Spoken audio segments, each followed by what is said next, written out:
बिस्मिल्लाहिर्रहमानिर्रहीम, अस्सलाम वालेकुम। आप देख रहे हैं स्पोर्ट्स लिक्स पीएसएल स्पेशल और मैं हूं हमजा शफीक। तो जनाब पीएसएल सीज़न 8 के 27 मैच कंप्लीट हो चुके हैं। कल का जो मैच हुआ मुल्तान सुल्तान वर्सेस पेशावर ज़ल्मी ने टॉस जीतकर रवायत से ज़रा हटकर बैटिंग का फैसला किया और एक अपेरेंटली अच्छा फैसला था। 242 रन बनाए पेशावर ज़ल्मी ने 6 विकेटों के नुकसान पर। और स्कोर कार्ड पर नज़र मार लेते हैं। 242 रन बनाए 6 विकेटों के नुकसान पर। एक बड़ा टारगेट था, पहाड़ जैसा टारगेट था। देखने में तो ऐसा ही आया कि जब 200 प्लस का टारगेट लग जाता है बोर्ड पर तो ओपोनेंट टीम जो है उसे मुश्किलात का सामना था। बाबर आजम ने 73 रन की इनिंग्स के लिए सिर्फ 39 गेंदों पर। साइम अयूब ने 58 रन की इनिंग्स के लिए 33 गेंदों पर। लेकिन मुल्तान सुल्तान ने जनाब 20वें ओवर में यह टारगेट पूरा कर लिया। रिली रुस्सो ने 51 गेंदों पर 121 रन की शानदार इनिंग्स खेली। इनके साथ साथ कैरन पोलार्ड ने जो रही सही कसर थी वो पूरी कर दी। 25 गेंदों पर 52 रन की जनाब जो बर्क रफ्तार तेज तरीन उन्होंने इनिंग्स खेल डाली, उसमें 5 छक्के भी शामिल हैं। तो मैन ऑफ द मैच जनाब रिली रुस्सो हैं, जिन्होंने 51 गेंदों पर 121 रन बनाए, 12 चौके 8 छक्के शामिल हैं और स्ट्राइक रेट उनका 237 है। और रिली रुस्सो ने जनाब तेज तरीन सेंचुरी बनाई। उन्होंने अपना ही जो सेंचुरी का रिकॉर्ड है वो तोड़ दिया। पहले उन्होंने 43 गेंदों पर सेंचुरी बनाई थी और क्वेटा ग्लेडिएटर के खिलाफ, लेकिन अब जो है वो तेज तरीन सेंचुरी भी बना ली है। तेज तरीन 50 भी पीएसएल की बना ली। इसी मैच में रुस्सो ने तेज तरीन 50 बनाई है। तो रिली रुस्सो जो है वो मुल्तान सुल्तान के जनाब वन मैन आर्मी वाला रोल प्ले कर रहे हैं। पेशावर ज़ल्मी ने कभी सोचा भी नहीं होगा, लेकिन सोचा तो होगा क्योंकि इससे पहले भी पेशावर ज़ल्मी इतना बड़ा टारगेट सेट करने के बाद भी हार गई थी। वो टारगेट डिफेंड करने में कामयाब नहीं हुए थे। कुछ एक्सपर्ट्स कहते हैं कि जो अभी बॉलिंग लाइनअप है पेशावर ज़ल्मी के पास, अगर पेशावर ज़ल्मी 300 रन भी करता है तो वो भी डिफेंड करने में कामयाब नहीं होगा इस बॉलिंग लाइनअप के साथ। हमारे एक्सपर्ट क्या कहते हैं इस बारे में, उनसे जान लेते हैं। फॉर्मर कैप्टन सलमान भट्ट साहब टेलीफोन लाइन पर हमारे साथ मौजूद है। अस्सलाम वालेकुम भट्ट साहब। वालेकुम अस्सलाम हमजा, क्या हाल है? अल्हम्दुलिल्लाह जी। भट्ट साहब इतना बड़ा टारगेट 242 रन का, और ये दूसरी दफा ऐसा हुआ है कि पेशावर ज़ल्मी जो है 240 प्लस करके फिर मैच हार गई है। क्या करें ऐसा, बॉलर्स को क्या बताएं, क्या सिखाएं कि वो ये डिफेंड कर सके इस पहाड़ जैसा टोटल? बात यह है कि पेशावर ज़ल्मी को ये सोचना था सीजन से पहले जब वो अपनी बॉलिंग स्विच कर रहे हैं। आई थिंक के 242 बहुत रन है। बिल्कुल। और 242 रन को अगर कोई भी जो बॉलिंग डिफेंड ना कर पाए, चले एक दिन एक्स्ट्रा ऑर्डिनरी हो गया, लेकिन कंसेक्यूटिव 2 डेज में तो ऐसा नहीं होता ना, अनलेस कि आपकी बॉलिंग में भी फॉल्ट हो।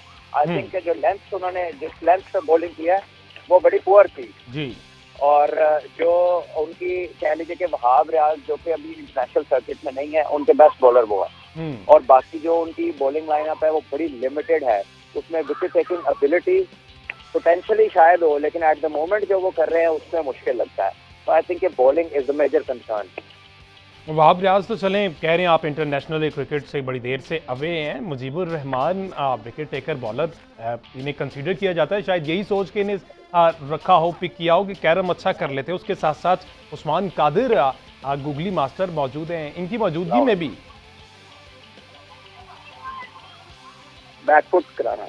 हेलो जी जी जी सलमान साहब, मुजीब की मैंने बात की कि मुजीबुर रहमान की जब सिलेक्शन हुई तो यही सोच के किया गया कैरम अच्छे कर लेते हैं, उस्मान कादिर की गूगली अच्छी कर लेते हैं, ये सोच के रखा गया। हमजा, जितने भी ऐसे बॉलर्स हैं जो कि मिस्ट्री बॉलर्स हैं, ये इनकी लाइफ बड़ी लिमिटेड होती है। वंस बैटर को ये अंदाजा हो जाए हाथ देख कर कि ये क्या बॉल कर रहा है, तो उसके बाद जो है ना मिस्ट्री बॉलर के पास लिमिटेड ऑप्शंस रह जाती हैं।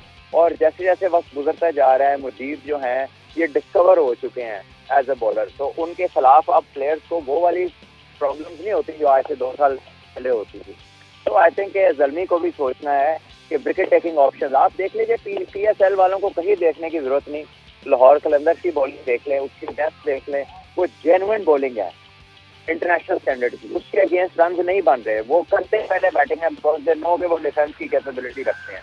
जबकि जो बाकी टीमें हैं वो 200 भी उनके लिए डिफेंड करना मसला बना हुआ है। तो आई थिंक कि bowling is the main department जो ज़ल्मी को जो है ऑब्वियसली उनको कह लीजिए कि लैकिंग है उनकी इस साल के। बैटिंग में तो आउट क्लास परफॉर्मेंस दी है साइम अयूब ने, बाबर आजम ने। साइम अयूब की अगर बैटिंग देखिए, उन्होंने 58 रन की इनिंग्स खेली, सिर्फ 33 गेंदों पर 175 के स्ट्राइक रेट पर 4 छक्के शामिल, 5 चौके शामिल। पहले बैटिंग देख लेते हैं साइम अयूब की, देन फिर भट्ट साहब से उस पर भी कमेंट लेते हैं। अच्छा जी, कोशिश करेंगे साइम अयूब की भी हम बैटिंग दिखा सकें। ये तो रली रुसो की बैटिंग और खुशदिल शाह के साथ खेल रहे थे।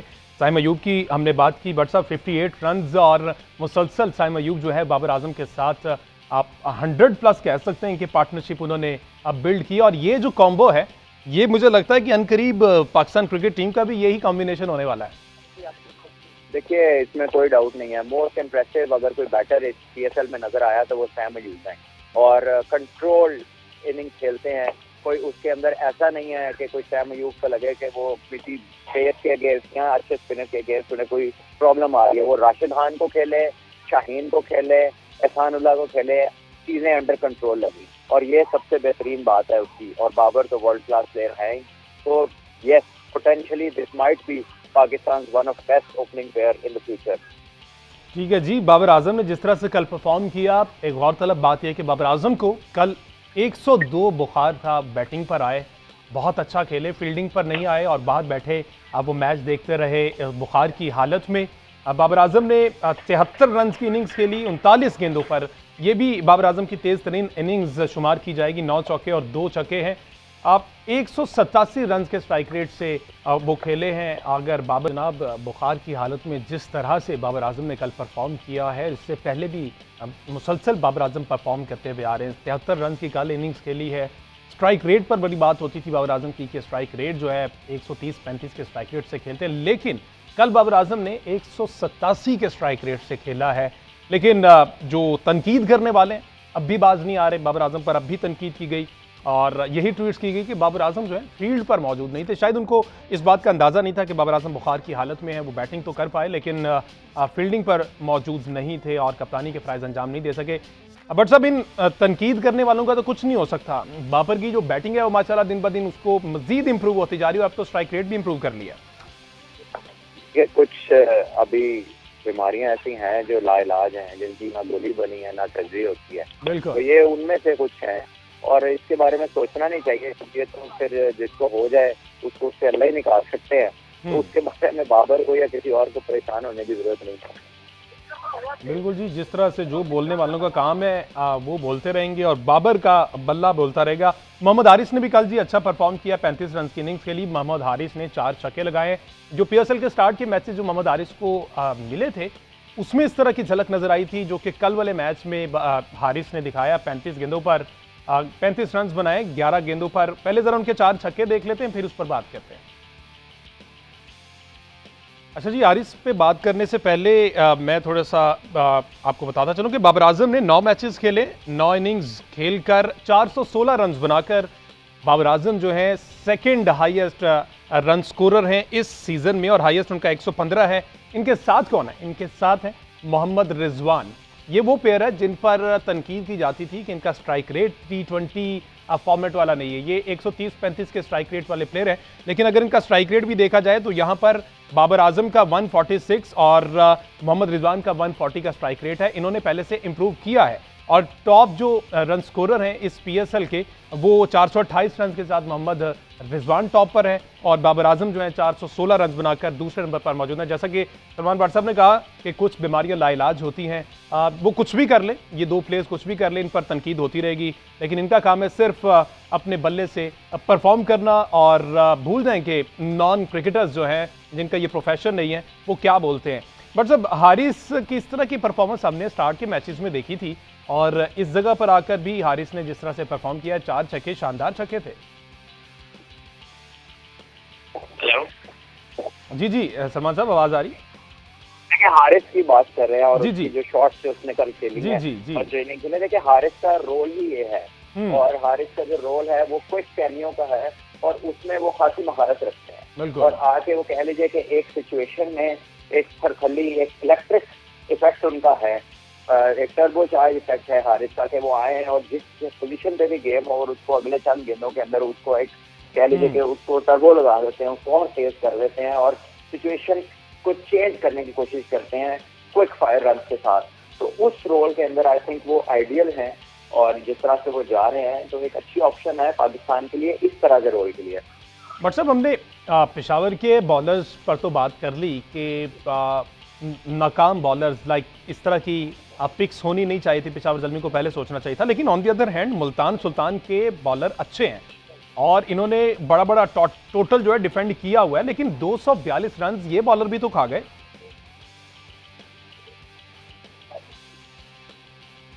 हेलो सलमान साहब आवाज़ आ रही है? तो मैंने कह रहा था कि पेशावर ज़ल्मी के बॉलर्स पर हमने बात कर ली, मुल्तान सुल्तान के बॉलर भी कल नाकाम दिखाई दिए, 242 रन बॉलर कंसीड कर गए, उनकी भी नाकामी है। जी बिल्कुल है, और आई थिंक ब्रिलियंस है बैटिंग में भी। आप देखिए कि अगर आप बाबर आजम की बैटिंग को कंपेयर करें किसी और प्लेयर के साथ, तो उसमें रिस्क फैक्टर बड़ा कम है, यानी वो अच्छे बॉलों को अच्छे शॉट्स मार के स्कोर करते हैं। उनकी बैटिंग में ये बड़ा कम नजर आता है कि वो मारे शॉट कहीं और छक्का कहीं और हो जाए, वो मारे सामने और छक्का पीछे हो जाए। तो वो कंसिस्टेंसी किसी बैट्समैन के लिए ऐसे प्लेयर को कंट्रोल करना और आउट करना कदरे मुश्किल है। बिल्कुल। सो यस, मुल्तान को ये स्कोर हुआ है, लेकिन कितनी दफा हुआ मुल्तान को ऐसा स्कोर? और मुल्तान भी जो ओवर डिपेंडेंट है वो सिर्फ एहसानुल्लाह और उसामा मीर के ऊपर है ज्यादा। बिल्कुल। बाकी अब्बास अफरीदी एक अच्छा रोल जरूर प्ले करें, लेकिन उसके अलावा मुल्तान की बॉलिंग ऑप्शन बड़ी लिमिटेड है। तो मुल्तान में तो देखिए, ये जितनी हमारी बॉलिंग साइड है ना, इसमें से जो ऑन पेपर बेटर साइड थी वो एक लाहौर कलंदर्स की थी और दूसरी क्वेटा ग्लैडिएटर्स की थी, जिनके पास नसीम शाह, हसनैन और जिनके पास जो है ना नवाज, जो कि 3 इंटरनेशनल लेवल के जो है ना हाई क्लास बॉलर थे। लेकिन इसके अलावा if you look around, Islamabad United में सारे मीडियम फास्ट बॉलर्स हैं। अगर आप ज़ल्मी की बात करें तो वहां के अलावा आपको बॉलिंग ऑप्शन नजर नहीं आती। अगर आप बात करें कराची किंग्स की, तो उधर तो ना बॉलर नजर आता है ना बैट्समैन नजर आता है। तो बॉलिंग में खासे खला है, और इस तमाम खला की जो मेजर वजह है कि ये बच्चे जो बड़ी क्रिकेट है उससे ना वाकिफ है, इनके स्किल सेट कंप्लीट नहीं है, इनको अपनी लेंथ पे, अपनी सिचुएशनल अवेयरनेस पे अभी उतना कंट्रोल नहीं है, और वो आ नहीं सकता फर्स्ट क्लास क्रिकेट के बगैर। तो ये वो बैकलैश है जो आप हर बच्चे को T20 की तरह लगा के छोटी उम्र में, फिर आप ये बैकलैश फील कर सकते हैं कि जैसे एक मुल्तान सुल्तान से खेलते हैं लड़के इलियास, वो 7 PSL खेल चुके हैं, अभी तक उन्हें अपनी लेंथ पे उतना काबू नहीं है। इसी तरह अरशद इकबाल है, वो भी बड़े टैलेंटेड यंगस्टर है, पाकिस्तान अंडर-19 भी खेले, बट स्टिल वो सिर्फ T20 क्रिकेट के अंदर आए हैं। वो किसी दिन उन्हें 50 रन हो रहे हैं, किसी दिन 60 रन हो रहे हैं, किसी दिन 55 रन हो रहे हैं। बिल्कुल। इसके बरक्स जो कंप्लीट बॉलर हैं या फर्स्ट क्लास या टेस्ट के बॉलर हैं, शाहीन को देख लें आप उसमें एहसानुल्लाह को देख लें जिन्होंने अभी थोड़ी सी फर्स्ट क्लास क्रिकेट खेली है, या पुराना वहाब रियाज देख लें, वो कदरे आपको बेहतर कंट्रोल में नजर आते हैं। या अगर इस्लामाबाद की टीम में हसन अली या फहीम को देख लें, क्योंकि उनका एक्सपोजर फर्स्ट क्लास क्रिकेट का या टेस्ट क्रिकेट का है, वो आपको ज्यादा पूरे समाज और ज्यादा कंट्रोल के साथ नजर आते हैं। बिल्कुल। कल तो हमने यही देखा कि दोनों एंड पर बॉलर्स जो हैं वो एक दूसरे के साथ रेस लगा रहे थे कि रन्स कौन ज़्यादा कंसीड करता है। अनवर अली एक मेन बॉलर हैं मुल्तान सुल्तान के, 4 ओवर में 66 रन जनाब अनवर अली ने दिए और 1 विकेट ली है, तो ये सबसे ज़्यादा रन कंसीड करने वाले bowler. On the other hand Abbas Afridi ने 4 ओवर में 39 रन देके 4 खिलाड़ियों को आउट किया है। अगर हम विकेट्स पेशावर ज़ल्मी की देख रहे हैं तो आइडिया हो जाएगा ज़रा कि अब्बास अफरीदी ने किस तरह से 4 खिलाड़ियों को आउट किया। इसके साथ साथ अनवर अली का एक शिकार भी शामिल है और उसामा मीर ने 1 खिलाड़ी आउट किया। ओवरऑल विकेट जरा देख लेते हैं फिर उस पर बात करते हैं। जो हमने अब्बास अफरीदी के 4 खिलाड़ी जिस तरह से उन्होंने आउट किए, चारों सलमान साहब, चारों खिलाड़ी कैच आउट हुए, बाबर आजम काट बिहाइंड, उसके अलावा 2 स्ट्रेट कैच और 1 आउटस्टैंडिंग कैच जो किया कैरन पोलार्ड ने। तो चारों खिलाड़ी कैच आउट हुए, बड़े हिट मारने गए, और इसमें क्या बॉलर को क्रेडिट जाता है? देखिए, बॉलर को तो क्रेडिट जाता है अगर वो चेंज ऑफ पेस करता है, अगर वो लेंथ को वेरी करता है और वो बैट्समैन जो है वो उसको टॉप एज हो जाता है या उसकी टाइमिंग नहीं बन पाती या बॉटम पे बॉल लग जाती है, तो डेफिनेटली उसमें बॉलर की वेरिएशन का हिस्सा होता है और अगर कैच उधर जा रहा है जिधर उसका फील्डर है, तो इसका मतलब है तो उसने अपने प्लान के मुताबिक बॉलिंग की है, उसने जो फील्डिंग ली हुई थी कैच उसके पास गया है। तो that credit has to go to the bowler and the captain और या जो भी फील्डिंग साइड का प्लान है। और फिर ये हाई रिस्क क्रिकेट है T20, इसमें किसी ने रोकना तो है नहीं, अभी नहीं तो अगले बॉल पे नहीं तो 2 बॉलों के बाद हिट तो मारनी है। तो इसमें ये नहीं है कि अब बॉलर को क्रेडिट नहीं जाता, लेकिन इसमें अगर कोई 3-4 आउट कर जाता है दैट डज नॉट मीन कि वो बहुत बड़ा तीर मारा है compare to any bigger format जिसके अंदर बैट्समैन को कोई जल्दी नहीं होती और वहां पे आपको उसकी डिसमिसल को कंस्ट्रक्ट करना पड़ता है। बिल्कुल, आपको उसके लिए जाल बिछाना पड़ता है और आपको उसको ल्योर करना पड़ता है into playing a wrong shot which gives you more game awareness, which gives you more control on line and line, और उसके साथ आपका जहन चलना शुरू हो जाता है कि अब ये करवाया, अब ये करेगा, अब इसको इधर लाना है, यहाँ से ये करना है। ये सारा जो क्रिकेट की गेम अवेयरनेस, ये जो मेंटल गेम्स है, ये इनकी ग्रोथ नहीं है T20 क्रिकेट के अंदर। उसके अंदर आप गलत शॉट मार के आउट हो जाते हो, कहते हैं क्या बात है, आपका इंटेंट बहुत अच्छा था, आप टीम के लिए खेले। जिसके बड़ी क्रिकेट में आप गलत शॉट मारे तो कहते हैं भाई क्या जरूरत थी, आपको किसी ने कहा था। तो वो जो आपकी क्रिकेटिंग ग्रोथ है ना, टू योर फुल कैपेबिलिटी, उसका बेहतरीन जो डेवलपमेंट का फोरम है वो बड़ा है। और जब आप बड़े से T20 की तरफ आएंगे तो बिलाशुबा T20 भी बहुत अच्छा चले। बिल्कुल जी। अच्छा, अब पेशावर के तो टॉप ऑर्डर ने, ओपनिंग पेयर ने 134 रन की पार्टनरशिप बिल्ड की और फिर स्कोर 242 तक गया। मुल्तान सुल्तान में सिवाय रेली रुसो और कैरन पोलार्ड के अगर ये दो ना, इनमें से एक भी ना चलता तो शायद मुल्तान जो है ये इतना बड़ा टारगेट चेज करने में कामयाब ना होता। इनके जो ओपनर्स हैं उन्होंने 12 रन की ओपनिंग पार्टनरशिप दी। अच्छा, रेली रुसो ने जिस तरह से 121 रन बनाए हैं, पहले वो देख लेते हैं कि किस तरह से कहां उन्होंने शॉट खेल के 8 छक्के 12 चौके लगाए और सिर्फ 51 गेंदों पर 121 रन बनाए, वो पहले देख लेते हैं। इसमें तेज तरीन सेंचुरी भी शामिल है, 41 गेंदों पर रेली रुसो ने जो बनाई है। इससे पहले 43 बॉल्स पर कोयटा ग्लेडिएटर के खिलाफ रेली रुसो ने अपनी सेंचुरी का, तीसरी सेंचुरी का रिकॉर्ड तोड़ दिया। वो पहले देखते हैं जनाब, ये वो तूफानी इनिंग्स थी रेली रुसो की। तेज तरीन 50 इसमें बनाई, तेज तरीन सेंचुरी इसमें बनाई, अपनी ही तेज तरीन सेंचुरी का रिकॉर्ड तोड़ा। और रेली रुसो जो है इस वक्त नंबर 3 पर मौजूद हैं, जो टॉप स्कोरर हैं इस PSL सीजन 8 के। टॉप पर रिजवान, दूसरे नंबर पर बाबर, तीसरे नंबर पर रेली रुसो मौजूद हैं। 8 मैचेस खेले इन्होंने और 373 रन इन्होंने बनाए हैं। और स्ट्राइक रेट इनका ऑब्वियसली, क्योंकि तेज खेलते जा रहे हैं ना, बैटिंग करते हैं, 176 रन का इनका स्ट्राइक रेट है। बट सब अगर रेली रुसो कल 121 रन की इनिंग्स ना खेलते तो मुल्तान सुल्तान के बाकी खिलाड़ी जो हैं वो कहीं ना कहीं हाथ खड़े कर गए थे इतना बड़ा टोटल देख के। देखिए, ऑब्वियसली जब आप इतनी बड़ी चेज करते हैं तो उसमें आपको इस तरह की एक दो इनिंग्स जैसी यहाँ पोलार्ड और रेली रुसो ने खेली, ऐसी पार्टनरशिप के बगैर आप इस तरह का स्कोर अचीव ही नहीं कर सकते। So definitely the other day it was Jason Roy और उनके साथ मोहम्मद हफीज थे। इसमें रेली रुसो के साथ जो है पहले पोलार्ड थे, फिर एंड में अनवर अली ने बहुत शानदार फिनिश किया। दूसरी तरफ सैम अयूब और बाबर की दोनों टॉप पार्टनरशिप है। तो इस किस्म की स्कोरिंग जो है विदाउट बड़ी पार्टनरशिप वो होती ही नहीं है।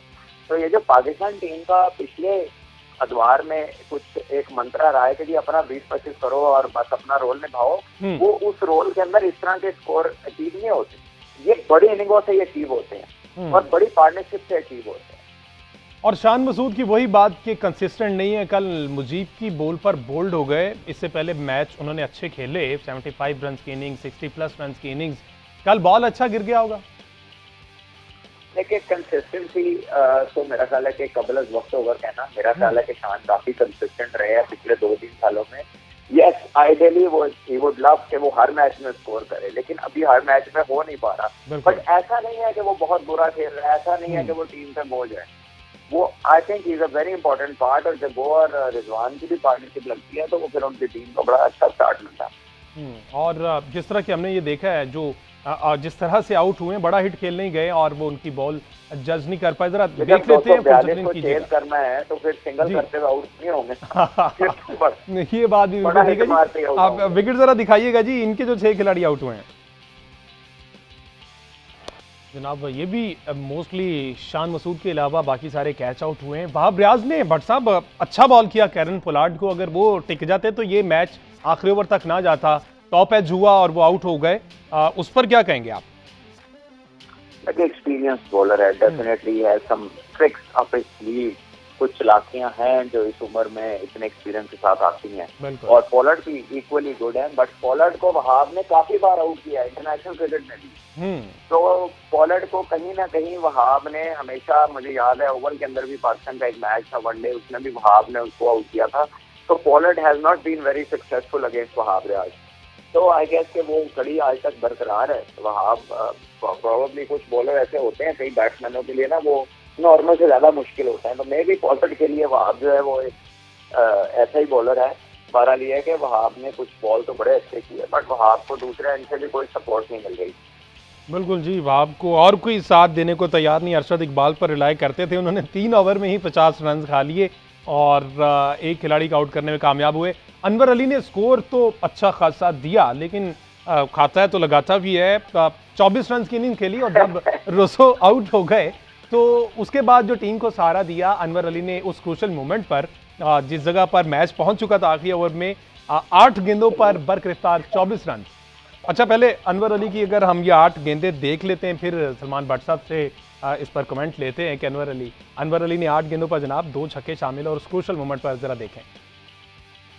जनाब अनवर अली ने पुरानी यादें ताज़ा करवा दी, किस तरह से एंड पर आकर ये मैच बनाया, 8 गेंदों पर 24 रन किए, आखिरी ओवर तक ये मैच चला गया था और एंड पर आकर जो छक्का लगाया और उसके बाद जो है वो मैच पेशावर ज़ल्मी के हाथों से निकल गया। इस ओवर से पहले तक पेशा जो मुल्तान सुल्तान की टीम थे, उनके जो जज्बात थे, उनके रंग उड़े हुए थे कि कुछ भी हो सकता है इस ओवर में, लेकिन अनवर अली ने साबित किया कि वो पुराने खिलाड़ी हैं, इस सिचुएशन को समझते हैं। इस पर भट्ट साहब का जरूर कमेंट लेंगे जी। मजीद उसामा बीद ने भी अच्छा खेला, 3 गेंदों पर 11 रन बनाए एक शॉर्ट ब्रेक के बाद। वेलकम बैक जी। बात हो रही है PSL सीजन 8 की। 27 मैचेस कंप्लीट हो चुके हैं, आज 28वां मैच है और ये मैच इंतहाई इंपॉर्टेंट है, खास तौर पर कोयटा ग्लेडिएटर के लिए। अगर कोयटा ग्लेडिएटर ने प्लेऑफ मरहले के लिए क्वालिफाई करना है तो ये कुछ सिनेरियोज हैं। कोयटा ग्लेडिएटर को ये मैच तो जीतना ही होगा, लेकिन बड़े मार्जिन से जीतना होगा। इसके साथ साथ पेशावर के अगले मैच की हारने की दुआ करनी होगी। पॉइंट टेबल पर नजर मार लें, अगर लाहौर तो जनाब क्वालिफाई कर चुका, इस्लामाबाद क्वालिफाई कर चुका, मुल्तान भी क्वालिफाई कर चुका। अब चौथी पोजीशन के लिए मुकाबला है जी कोयटा ग्लेडिएटर वर्सेस पेशावर ज़ल्मी का। इनमें से कौन सा ऐसी टीम होगी, कौन सी फ्रेंचाइज होगी जो चौथी पोजीशन पर रहेगी। 9 मैचेस सबके कंप्लीट हो चुके हैं, एक मैचेस रह गए, एक मैच रह गया है। कोयटा और पेशावर की अगर बात की जाए तो दोनों के नेट रन रेट जो हैं माइनस में है। कोयटा का जनाब 6 पॉइंट्स है और उनके 8 पॉइंट्स हैं। कोयटा को बहरहाल मेहनत तो करना पड़ेगी। आज जो एक इंपॉर्टेंट मैच है कोयटा ग्लेडिएटर वर्सेस मुल्तान सुल्तान, इस मैच पर बात करते हैं। फॉर्मर कैप्टन सलमान भट्ट साहब हमारे साथ मौजूद हैं। भट्ट साहब, पहले तो ये देखना होगा कि इस विकेट पर पहले कोयटा ने 483 बोला मैच था, फिर कल जो 486, मतलब कि ये पैराडाइज है फॉर बैटर्स। लेकिन ऑन दी अदर एंड देखा जाए तो लाहौर कलंदर्स ने इन्हीं विकेटों पर अपना जो टारगेट है वो डिफेंड किया, तो किसी सूरत विकेट को तो ब्लेम नहीं दे सकते हम। लेकिन नहीं दे सकते, और आई थिंक बॉलिंग का जो है ना कंपैरिजन नहीं ड्रॉ हो सकता इनका। लेकिन Multan has a genuine pace in Ehsan, और अब्बास अफरीदी भी सेकंड हाईएस्ट विकेट टेकर है, साथ उसामा मीर अच्छी बॉलिंग कर रहे हैं। तो मुल्तान सुल्तान के साथ उस तरह से रिपीट करना वोंट बी इजी, स्पेशली अगर जेसन रॉय जल्दी आउट हो जाते हैं। तो जेसन रॉय की विकेट जो है ना वो बड़ी वैल्यू होल्ड करती है in the context of the Quetta team to qualify, क्योंकि उन्हें हाई रन रेट भी चाहिए और जीत भी चाहिए। तो जो और गप्टिल पे ही बात रहेगी तो बात आगे जाएगी। अगर ये दोनों जल्दी आउट हो गए तो फिर बहुत डीप होल है कोयटा के लिए। तो भट्ट साहब, जो इफ्तिखार अहमद पर कुछ परफॉर्मेंसेस ड्यू हैं, वो इस आखिरी जिस बंदे ने आना ही 6वें नंबर पे है वो कितना कर लेगा। बिल्कुल, तो नंबर सेटिंग है ना उनकी। तो और फिर वो अभी कोई फॉर्म में तो थे, लेकिन PSL में कोई बहुत अच्छी उनकी नहीं जा रही एज अ बैटर, उनके बहुत ज्यादा रन नहीं है। तो yes he is capable, but also yes that अभी तक PSL में उन्होंने उस तरह कुछ दिखाया नहीं जो उनकी फॉर्म थी। तो जिस तरह से हफीज ने लास्ट मैच में परफॉर्म किया था, इस मैच में यकीनी तौर पर हफीज को कंसीडर करेंगे? बेवकूफी होगी अगर उसको नहीं कंसीडर करेंगे। 41 रन की 18 बॉलों में मैच फिनिश किया, तो कैसे नहीं उसको कंसीडर। तो एक बड़ा मार्जिन चाहिए होगा कोयटा को इस जीत के लिए। उमर अकमल या इस जगह पर आप देख रहे हैं कि इफ्तिखार अहमद, इनकी जो पोजीशन है वो चेंज करने की जरूरत है? देखिए, इट ऑल डिपेंड्स है क्या टीम खेलती है। सरकार फिट है नहीं है, वो कीपिंग करते हैं नहीं करते, वो अंदर आते हैं दिन में से बाहर जाता है। तो वो सिनारियो सारे हैं फिटनेस डिपेंडेंट ऑफ सरकार। ठीक है, तो मार्टिन गप्टिल को देख रहे हैं परफॉर्म करता हुआ। अभी तक मेरा ख्याल उस तरह से परफॉर्म नहीं कर पाए जिस तरह से ये जाने जाते हैं। हमजा मैं पेशावर में थोड़ी हूँ जो अभी देख लूंगा, अभी तो मैच शुरू होगा तो देखूंगा। ठीक है जी, प्रीवियस परफॉर्मेंसेस जो हैं वो उस बेस पर तो कोई ना कोई कमेंट कर ही सकते हैं। अरे मैंने पहले बोला कि गप्टिल और जेसन रॉय अगर ये अच्छा खेलते हैं तो इनके पास बड़े स्ट्राइक रेट से, बड़े मार्जिन से जीतने का मौका है। हाई स्कोरिंग गेम से ज्यादा चांसेस अगर ये दोनों स्कोर करते हैं, वरना मुश्किल हो सकती है। अच्छा, बस सरफराज अहमद जो है मेरा ख्याल अभी तक की रिपोर्ट के मुताबिक वो ये वाला मैच भी शायद ना खेले, तो फिर क्या देख रहे हैं? उमर अकमल करेंगे। उमर अकमल और उमर अकमल तीसरे नंबर पर ही जाहिर है, तो जो नंबर पिछले में था वही होगा। वो भी काफी अटैकिंग प्लेयर है, अगर उनका दिन हुआ तो वो भी कुछ भी कर सकते हैं। और कैप्टन तो नवाज ही होगा। विल स्मीड को देख रहे हैं फिर चौथे नंबर पर, अगर उमर तीसरे पे जाएंगे। आई थिंक सेम ही होगा बैटिंग ऑर्डर। ठीक है, विल स्मीड जो है तीसरे नंबर पर, और फिर वही पांचवें छठे नंबर पर इफ्तिखार खेलेंगे। तो क्या देख रहे हैं? अब तो टॉस को भी प्रिडिक्ट नहीं किया जा सकता, टॉस के बेस बनाकर उसको डिसीजन नहीं लिया जा सकता, लेकिन फिर भी देखें ये इनकी ट्राई होगी कि बाद में बैटिंग करें, ताकि इनके सामने नेट रन रेट होकर कितने ओवर्स में अचीव करना है और कितने ओवर्स में जीतना है। तो उसमें आइडियल सिचुएशन यही होती है कि आपके सामने सारा टारगेट पड़ा हो। अगर आप पहले बैटिंग करते हैं तो फिर एक सर्टेन नंबर ऑफ रन के अंदर आउट करना जो है वो इतना, बॉलिंग उनकी वैसे भी इतनी फॉर्म में नहीं है। तो अगर टॉस जीते तो definitely Quetta will bat second. ठीक है जी, टॉस जीतकर क्वेटा जो है वो बैट फर्स्ट करेगा। बहुत शुक्रिया सलमान भट्ट साहब हमारे साथ मौजूद थे। अब थोड़ी सी कुछ सिनेरियोज हैं, कुछ तब्दीलियां आने वाली हैं पीएसएल में, आगे जितने भी मैचेस आने हैं वो आपको बताता चलूं कि कुछ प्लेयर्स जो हैं वो पार्शली जो अवेलेबल थे, अब उनको नेशनल ड्यूटीज़ के लिए वापस जाना पड़ेगा। अकील हुसैन मुल्तान सुल्तान को रिप्रेजेंट कर रहे थे, रहमान पावल है, ऑडियन स्मिथ है कोयटा ग्लैडिएटर के लिए, वो जनाब पेशावर और मुल्तान जो गेम थी उसके बाद वो रवाना हो जाएंगे। इंटरनेशनल उनकी कुछ कमिटमेंट्स थी। वेंदर डोसन जो है वो आज इस मैच के बाद चले जाएंगे। डेविड मिलर वो मुल्तान का जो लास्ट ग्रुप स्टेज मैच है उसके बाद, मतलब कि 10 मैच आज कंप्लीट हो जाएंगे, इसके बाद डेविड मिलर का साथ भी मुल्तान से जुदा हो जाएगा उनके रास्ते। जॉनसन चार्ल्स जो हैं वो रिप्लेस करेंगे डेविड मिलर को। लाहौर कलंदर की टीम क्वालिफाई कर चुकी है और वो उनके तमाम खिलाड़ी, यही जो विनिंग कॉम्बिनेशन है यही रहेगा।